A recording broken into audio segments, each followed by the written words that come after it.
Bienvenue. Il y a 3 mois, quelques jours avant l'annonce du confinement, j'avais fait une vidéo pour parler justement des effets psychiques et relationnels du confinement. Que ce soit la claustrophobie, que ce soit les attaques de panique ou autre, comment est-ce qu'on peut vivre des relations sociales dans un milieu physique restreint, comment se comporter avec les enfants et plein d'autres choses.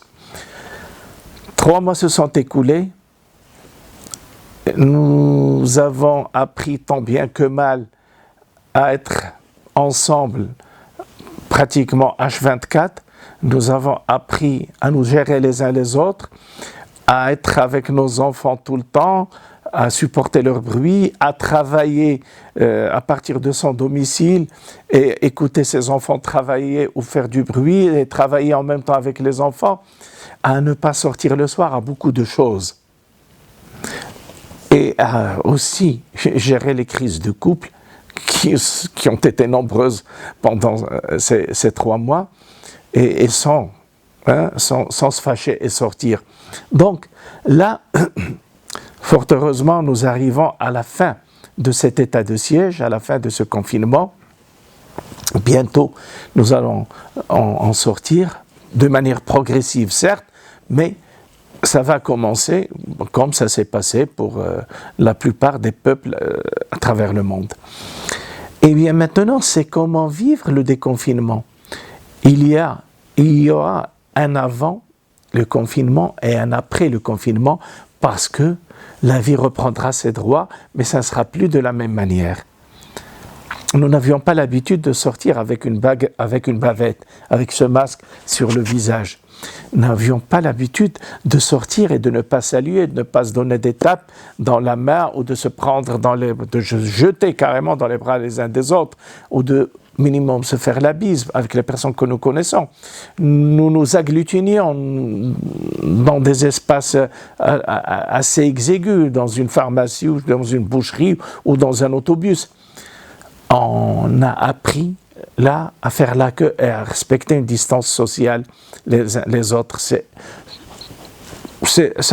au moins ça de positif. Enfin, il y a eu d'autres choses. On a appris à vivre avec les gens qui nous sont proches.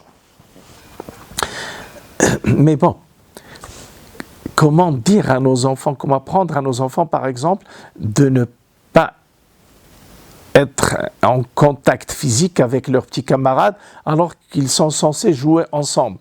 Comment nous, est-ce qu'on peut être dans un café et s'asseoir avec son meilleur pote et garder 1 mètre ou 1,5 mètre de distance alors qu'avant on était collés l'un à l'autre? Comment est-ce qu'on peut rentrer du travail et au lieu de prendre son ou sa partenaire dans les bras, on doit se contenter d'un salut, il y a tout un rituel à suivre avant de ne pouvoir être ensemble. Comment beaucoup de choses nous devons les changer. Comment est-ce que dans une fête familiale ou invité chez des amis, on doit rester éloignés les uns des autres alors que nous autres Méditerranéens, nous avons le contact physique dans le sang. Les Japonais, ça ne leur pose pas de problème. Ils saluent comme ça en se baissant et sans autre. Ils ne font pas la bise. C'est contre-indiqué chez eux. Ça ne fait pas partie de notre culture. Beaucoup de choses dans notre mode de vie doivent changer. Nous devons apprendre à faire avec. Eh bien, ça fera l'objet de quelques vidéos que je vais envoyer au fur et à mesure.